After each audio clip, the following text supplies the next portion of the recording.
Words have immense amounts of power depending on how they're being used, by who, and in what context.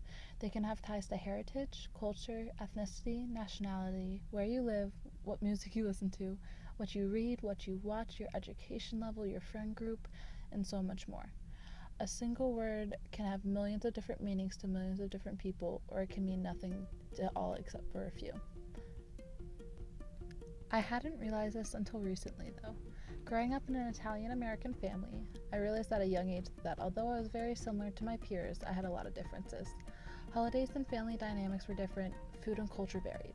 But it wasn't until I started using a word tied deeply to both my childhood and my family life that I realized the power that words actually have.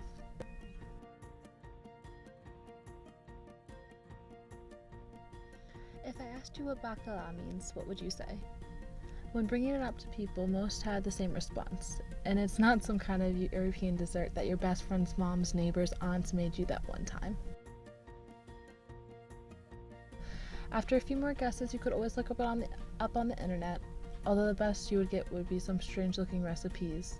And no, it's still not baklava. What if I told you it was originally an Italian word? Then you could try to translate it. After a few different searches, though, you'd uneventfully find out that the word you've been hunting down for so long roughly translates to salty cod. Well, at least technically. Baklava doesn't only mean something completely different than that to my family, but it means so much more than any basic word. But in order to explain, I need to give a little history lesson. Both my grandparents are Italian, but my grandma was born in Italy and moved to America when she was still a teenager to marry my grandfather. Since then, my family has grown tremendously. I have 6 aunts, 4 uncles, 3 siblings, over 9 cousins, a great aunt and her extended family, cousins, babies, pets, families, friends, and that's only my dad's side.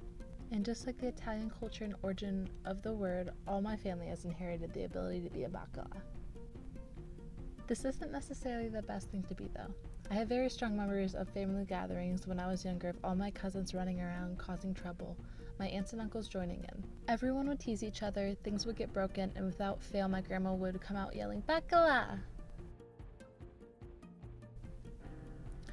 And if you couldn't tell by the context clues already, the definition the dictionary and the translator had given would not be able to help you out.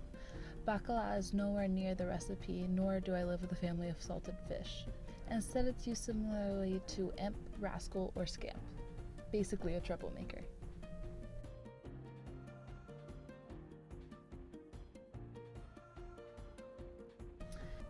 If there was a dictionary definition of what the word meant to my family, it would be something along the lines of a person or persons who cause trouble or wreak havoc upon one's household.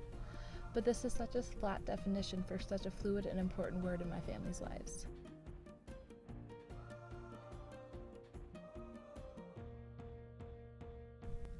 My family is connected by so many different things. We are all proud Italians. We all love food, nothing beats a home-cooked meal, and no family gathering is complete without completely full stomachs. We all are some form of artistic, crazy loving, and are tied by the same traditions. And we are all Baccalas. So I encourage you, for when you hear a new word, or simply think about the words you do hear quite often, look for the value of the word and not just the meaning. Because yes, Baccala means troublemaker, but it also means so much more. It's a representation of my heritage, a way for me to connect to the ancestors that I haven't gotten a chance to know.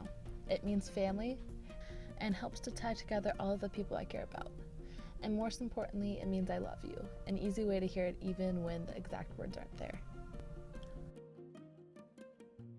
More important than meaning, words have value. They speak to your heritage, your culture, your ethnicity, your nationality, where you live, what music you listen to, what you read, what you watch, your education level, your friend group. And the more you can find values in words, the more value you'll be able to find in the world around you.